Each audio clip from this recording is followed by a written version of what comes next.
Olá, meus amigos e minhas amigas, tudo bem com vocês?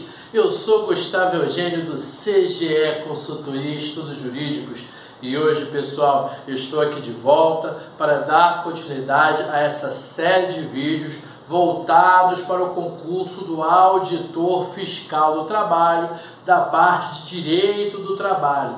Vou conversar com vocês hoje sobre suspensão do contrato de trabalho. É isso aí, pessoal. Nós vamos conversar sobre suspensão hoje e na próxima aula vamos conversar sobre interrupção, porque esses dois institutos, suspensão e interrupção, são muito utilizados no direito do trabalho e sempre gera muitas dúvidas, porque tem as suas similaridades e detalhes que trazem algumas diferenças que vão caracterizá-las.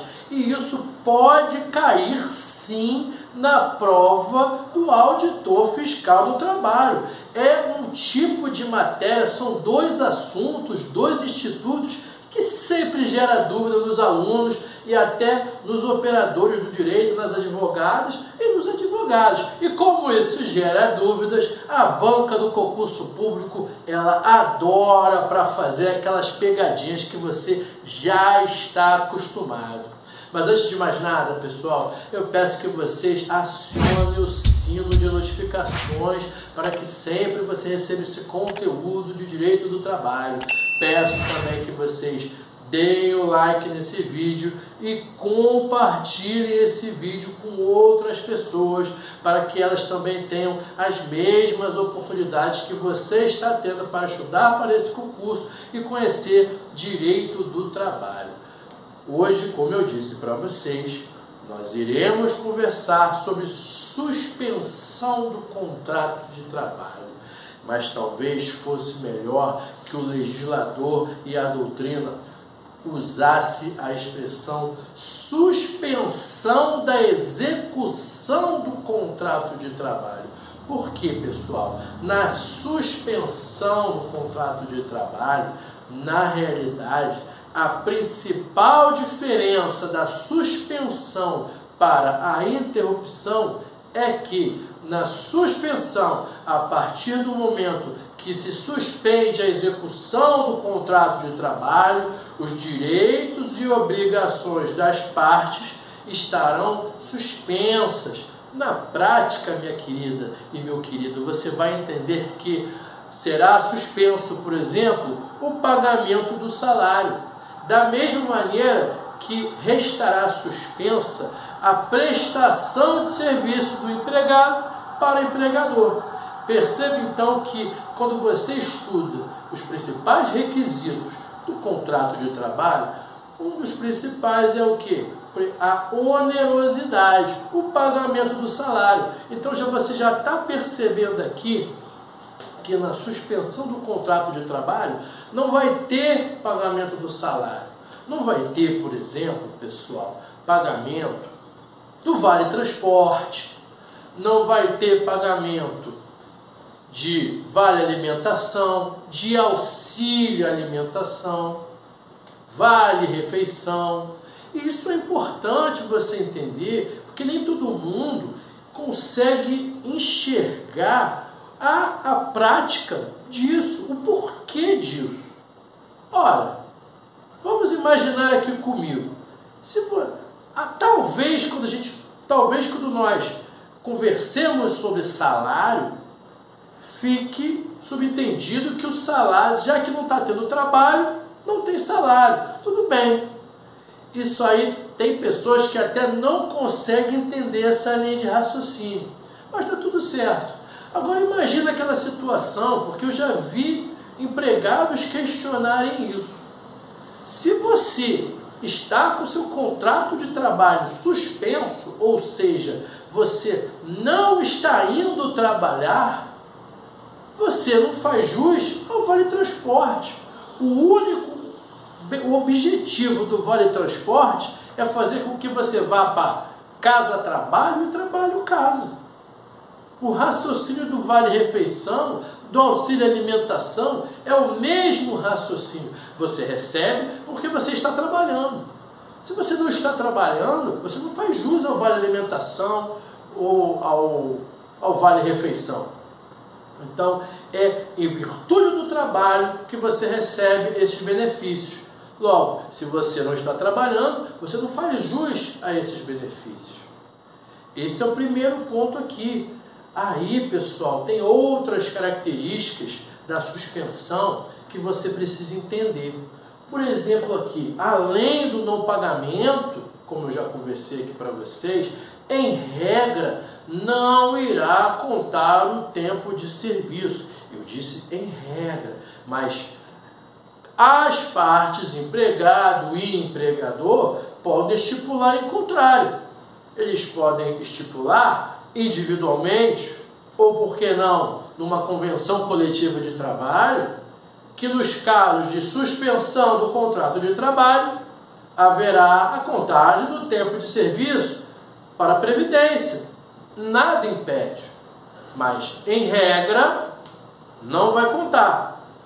Como por exemplo aqui, gostaria de que você desse uma olhada na súmula 269 do TST.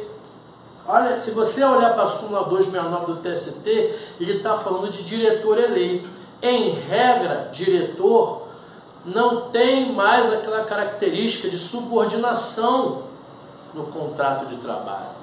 Então, nas empresas em que aquele empregado for eleito diretor, o contrato de trabalho vai ser suspenso, salvo negociação em contrário. É interessante conversarmos aqui sobre algumas súmulas, porque quem sabe essa súmula pode cair na prova.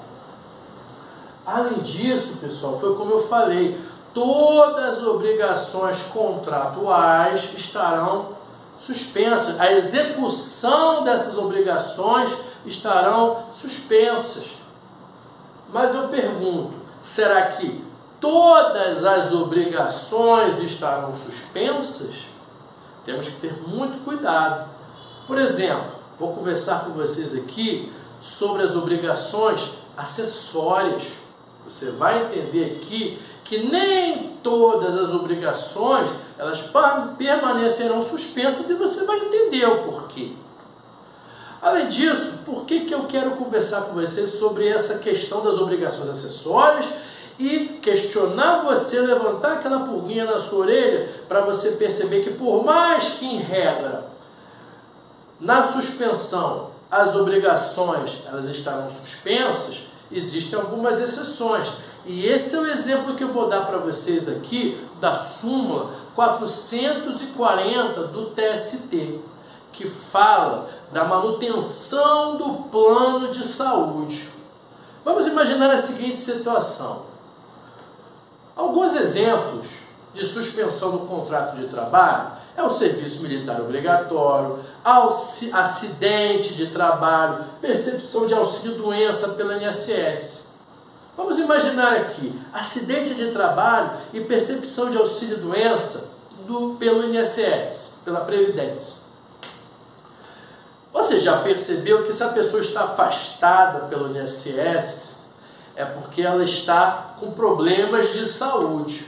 Por mais que na suspensão do contrato de trabalho, ao pé da letra, ao rigor da lei, suspende-se a execução das obrigações contratuais? Sim. Ao pé da letra? Sim. Mas os ministros do STF que estão ali para interpretar a lei, não de forma fria, mas avaliar o caso concreto e o objetivo da lei, que é proteger o trabalhador e proteger as partes acima de tudo, não é só proteger uma parte, não é só proteger o empregador ou o empregado, é proteger a lógica, é proteger o bom senso, é proteger a boa fé. Como já diria o filósofo Hans Kelsen, o espírito da lei. Qual é o espírito da lei? O que a lei busca proteger acima de tudo? Qual é o bem jurídico tutelado aqui? Se nós estamos falando sobre auxílio-doença, aquele ser humano, aquele cidadão está precisando de plano de saúde, está precisando da proteção do poder público, para que ele não piore a sua saúde, para que ele não venha a falecer. Então, muito natural que, através da súmula 440 do TST, obviamente, para chegar ao TST é porque teve muita discussão por muito tempo, até uma hora que o TST ele chega e fala: gente, já estou cansado, esse já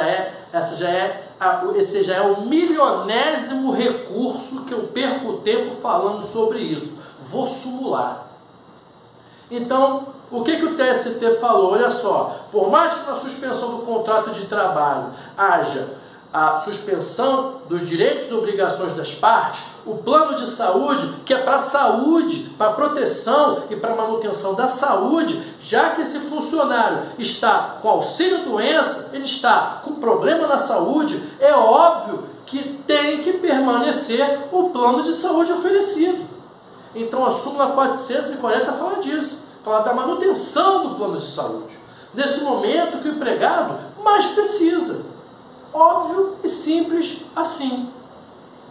Então essa é uma exceção daquilo que nós estávamos falando de suspensão da execução das obrigações das partes, quando nós conversamos sobre suspensão do contrato de trabalho. Poderíamos ir além em outras exceções. Quando eu falei com vocês aqui, meus amigos e minhas amigas, sobre as obrigações acessórias. Tudo bem, as obrigações principais estão suspensas. Ele não vai trabalhar, logicamente, ele não vai receber um benefício em virtude daquilo ali, da prestação do serviço dele, está tudo certo. Aí eu pergunto, o que são as obrigações acessórias? São aquelas que fazem parte do contrato de trabalho, mas de forma indireta. Por exemplo, vamos imaginar que esse empregado ou esta empregada está afastado pelo INSS por um tempo determinado, o tempo é irrelevante.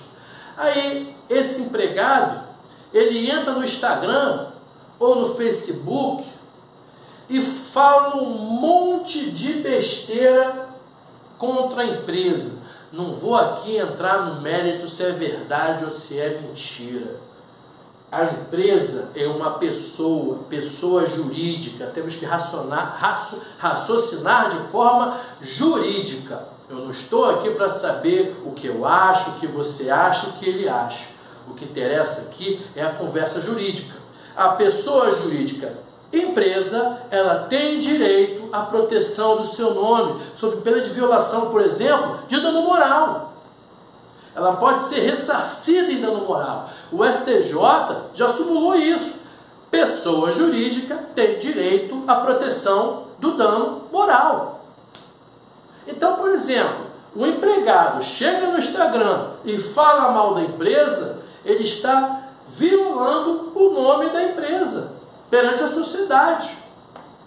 O que vai acontecer? Essa empresa vai olhar, por mais que na suspensão do contrato de trabalho não possa ocorrer a demissão sem justa causa, porque o contrato se encontra suspenso, nesse exemplo específico, o empregado ultrapassou os limites e violou as suas obrigações acessórias, dando motivo para aplicação de justa causa. Provavelmente esse empregado será demitido por justa causa com base no artigo 483 da CLT. Quer um outro exemplo? Se esse empregado estiver... Isso é muito comum, esse exemplo que eu vou dar agora é muito comum. O empregado está afastado pelo INSS.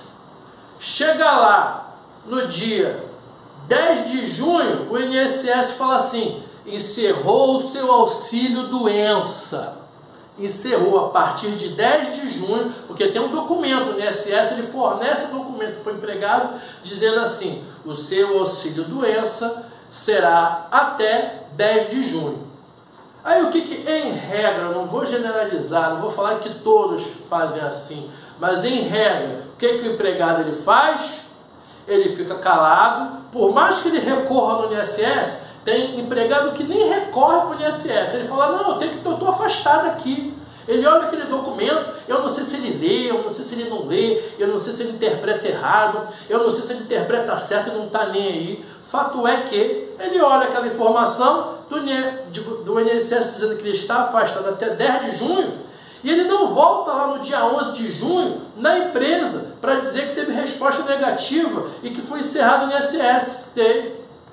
Ele vai recorrer, muitas vezes ele vai até recorrer, ele vai, tudo bem, eu não concordo com isso, eu vou recorrer, está tudo certo, você tem que recorrer no INSS mesmo. Só que, além de você recorrer perante o órgão previdenciário, você tem que ir lá na empresa falar assim, ó, estou vivo, teve essa informação do INSS, está dizendo aqui que o meu benefício terminou no dia 10 de junho, só que a maioria desaparece e não dá satisfação para a empresa. Só que caberá abandono de emprego se após a cessação do INSS, esse empregado não retornar à empresa num prazo de 30 dias. E o paradigma, a questão de paradigma aqui, o modelo aqui, nós estamos conversando sobre o abandono de emprego. Sem conversa de INSS, o abandono de emprego que se configura em 30 dias.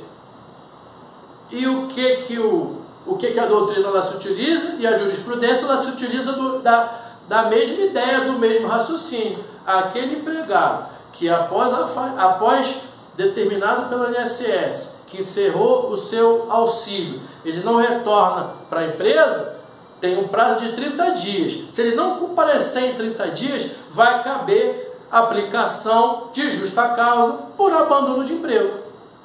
E esse é um segundo exemplo que mesmo afastado, mesmo suspenso o contrato de trabalho, cabe demissão por justa causa. Então perceba essas características, perceba que você pode estudar aqui sobre suspensão do contrato de trabalho e até aproveita a possibilidade de estudo de aplicação de justa causa.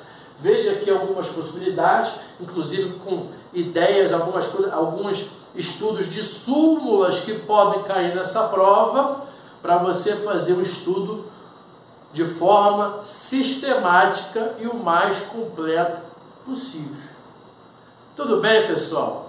Eu espero que vocês tenham gostado dessa aula, gostado desse vídeo. Peço que vocês deem o like, compartilhem esse vídeo e eu desejo a vocês um grande abraço e até a próxima.